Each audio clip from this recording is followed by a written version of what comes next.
Earlier this week, the League's president, Colin Malachi, referred to some of the provincial MECs as celebrities and golden boys. Look, I was addressing the matter in an internal meeting of the ANC.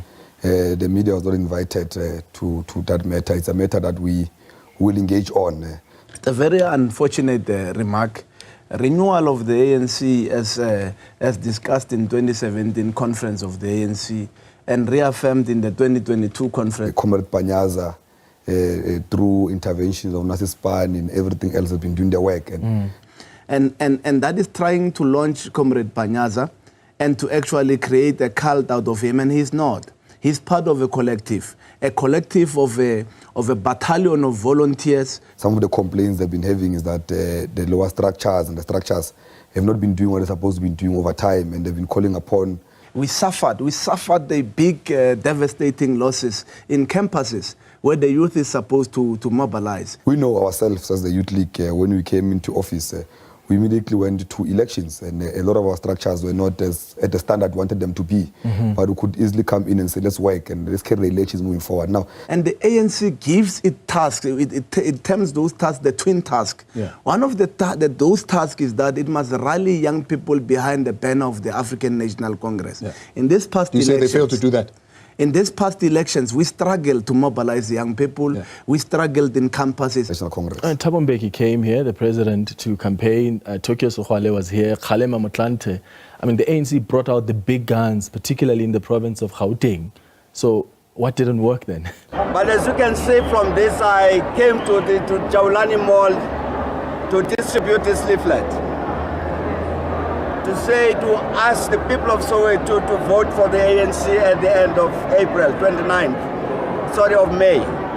Look, if people are still complaining about services and representation of representatives that we've sent on the ground not doing that, if you come for one day and just greeting them all, it's not enough. This kind of dastardly behavior has no place in the renewal of the ANC.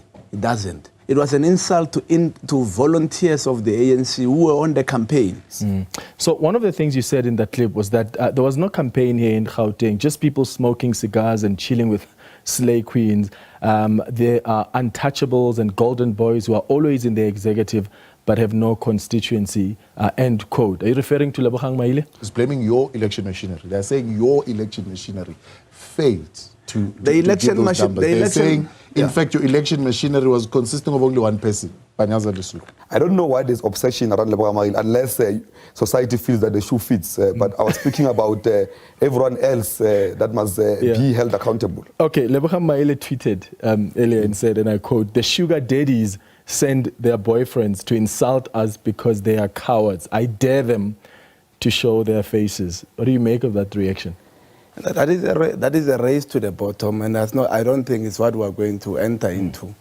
The renewal of the ANC does not accommodate such utterances and such behavior from any leader. One of the reasons why the National Executive Committee had to dissolve the Youth League led by Julius Malema and other youth leagues was precisely because of such behavior, where people believe that for you to be relevant is to take platforms and insult certain leaders of the ANC or to speak about the ANC leaders ill and all sorts of things. There's no time and space for that. We know ourselves as the Youth League, when we came into office, we immediately went to elections, and a lot of our structures were not at the standard we wanted them to be. But we could easily come in and say, let's work and let's carry the elections moving forward now. We've lost institutions of higher learning which we should have won. Learn how the system of governance work. Learn oversight mechanisms, how they work. Learn PFMA. Learn all these particular things. And when you are cooked and you are ready, then we give you those responsibilities. So for anybody to stand up and insult not just a few people, insult volunteers of the ANC in all the regions, to insult the leadership of the ANC and behave like a hired gun, it has no place in the ANC.